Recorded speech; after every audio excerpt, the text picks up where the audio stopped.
Judge está transformando seu filho em Dark Sanji intencionalmente e lentamente. Através da linha do tempo de One Piece e muitas evidências, hoje vamos analisar como as mudanças que Sanji vem sentindo em seu corpo não são um mero efeito colateral pela utilização do traje.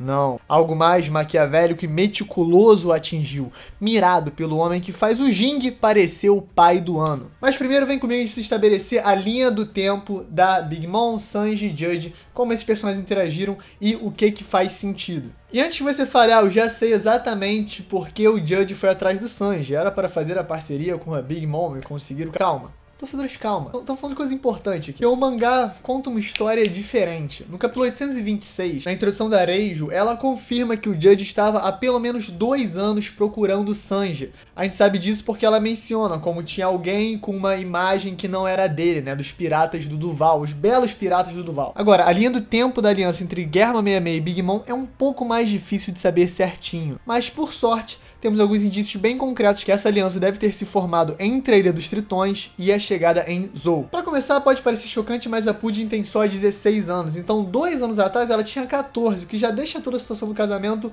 um pouco em questão.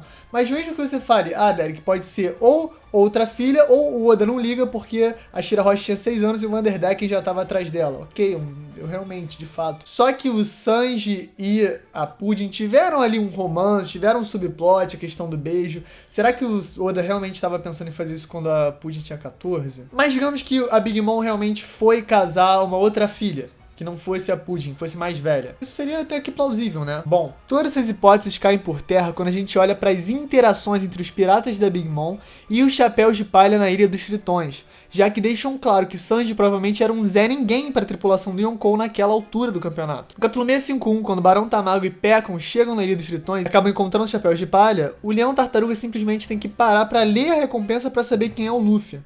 Então, se no 651 o Pecos e o Barão Tamago não faziam ideia quem era o capitão, que é o Luffy, que dirá o Sanji, que é o cozinheiro, ainda tem todas as questões da recompensa da sua caroça. E a gente já sabe, de 2 anos pra cá, então antes do time skip, o Judge já estava à procura do Sanji. Então a gente já estabeleceu que nessa altura do campeonato, Big Mom nem sabe que o Sanji existe e Judge já estava atrás. E aí, claro, no final da Ilha dos Tritões, a gente tem todo aquele momento que o Luffy fala que vai dar uma muqueta na cara da Big Mom, o que gera o grande rancor, o grande ressentimento, além de toda a questão do Tamate Baku. E aqui a gente entra um pouco em especulação, mas me diz se não é estranho. Questão de semanas depois desse incidente entre Luffy e Big Mom, ela resolveu fazer uma aliança justamente com a família perdida de um dos chapéus de palha. Isso não é estranho considerando a ampla gama de espiões e informação que a Big Mom tem e que é um dos temas centrais do arco de Whole Cake? A rede de espiões da Big Mom é gigante. Se ela começou a procurar sobre os chapéus de palha e afins, ela certamente pode ter esbarrado nos esforços da Germa em fazer a mesma coisa.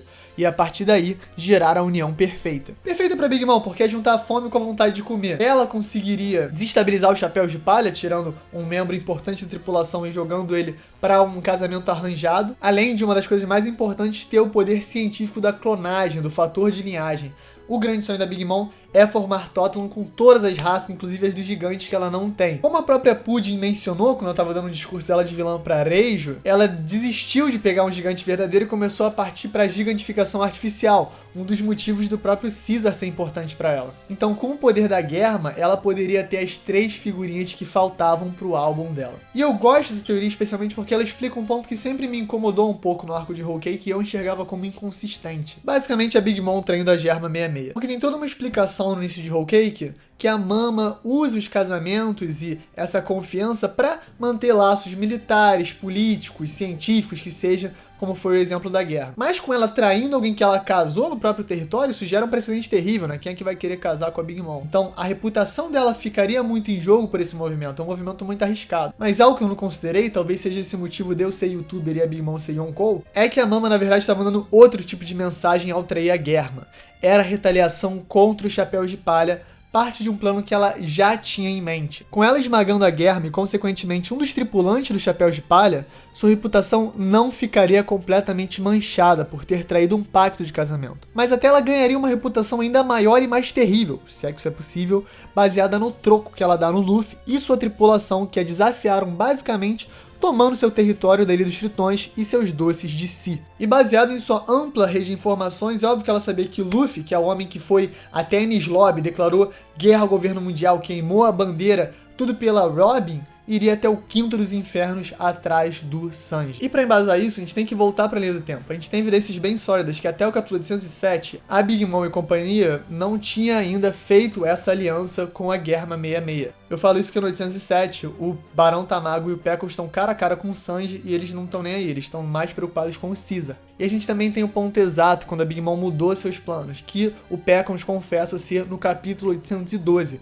quando ele revela que tudo o que ia acontecer a partir de agora pode gerar ruína para os Chapéus de Palha. Outra evidência é que quando o Capone Bad vai entregar o convite para o Sanji, ele fala, olha, na última semana as coisas mudaram e isso aqui é o resultado. E não podemos esquecer, temos um mini flashback do Barão Tamago oferecendo as algemas douradas que o Judge usa para prender o Sanji, o que realmente dá toda a ideia de que o plano partiu dos piratas da Big Mom. Isso também explica porque a Reijo, mesmo suspeita dos piratas da Big Mom fazerem alguma coisa ou poderem trair, não teve tempo para juntar tantas informações quanto possivelmente algum plano de contingência para caso eles fossem traídos. E para finalizar, mesmo com o Chapéu de Palha já tendo invadido o Whole Cake, você vê que o Barão Tamago age com uma maneira muito casual, informando só, os Chapéus de Palha chegaram, não sei o que lá. Isso dá uma impressão de que não era uma invasão acontecendo, mas sim uma armadilha que se formou. E óbvio, se formou baseado no rancor da Big Mom, né? Como ela expressou bastante pro Sanji quando tem aquela cena muito fora dela no trono gigantesco e o Sanji pequenininho também, só ouvindo o papo.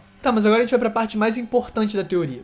Se o Judge estava procurando o Sanji há mais de 2 anos, mas não era pra casar com filha da Big Mom, já que a gente confirmou que a Big Mom nem tava ligada na existência do Sanji até depois do time skip, para que ele estava procurando o Sanji há mais de 2 anos? Qual era o seu objetivo? Bom, a realidade é que o Judge descobriu uma maneira de corrigir o seu grande fracasso. Fazer com que os fatores de linhagem do Sanji despertassem através da Raid Suit, e assim retificar a sua grande derrota. No 1023, a gente vê o Sanji falando pro Zoro que desde que usou a Raid Suit da última vez, começou a sentir estranho umas mudanças, e até o Zoro brinca, né, a sua sobrancelha, pior que era, né? Depois, no 1028 e no 1029, a gente vê os traços do exoesqueleto do Sanji. Esse exoesqueleto é explicitamente mencionado no capítulo 840, quando Yonji tá falando sobre as mudanças tecnológicas e tudo mais. E adicionando sobrancelha invertida. Ficar invisível, porque eu tenho quase certeza que ele ficou invisível naquele momento. É a mesma onomatopeia da Suki Suki no Mi. E também esse medo de perder a própria consciência, os efeitos que o Sanji tá sentindo. É óbvio que agora a gente pode confirmar que a Raid Suit tá realmente gerando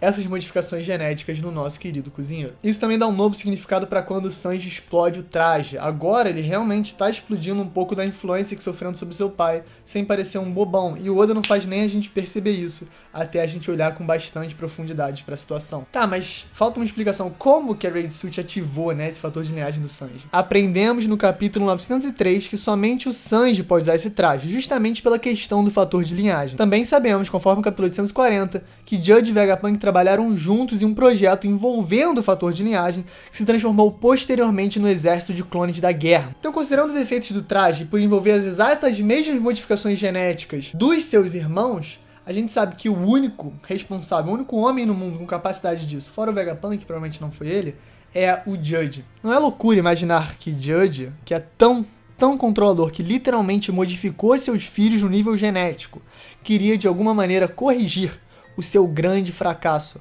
algo que nem aparentemente a morte gerou pra ele. E ele não fez isso de maneira forçosa, simplesmente porque quando o Sanji chegou, ele ainda tinha uma certa esperança ali de que o Sanji concordaria com os termos dele. Tanto que ele começa chamando de meu filho, meu filho, meu filho, até o Sanji querer sair na mão com ele e ele entender que os valores não competem. O Sanji nunca se curvaria ao Judge. Mas aí nessa altura já era tarde demais. Ele pensou num plano alternativo, que envolvia o Niji dar de presente pra ele, e aí quem sabe o Sanji usaria com o tempo. Até porque o próprio Judge falou que queria levar Pudding de volta para o reino da Germa para mantê-la de refém, com medo de possivelmente ser traído pela Big Mom, né? Traído depois do casamento, né? O trouxa, otário. Então o plano final do Judge provavelmente envolvia o Sanji lentamente usando a Raid Suit e se tornando cada vez mais o soldado da Germa.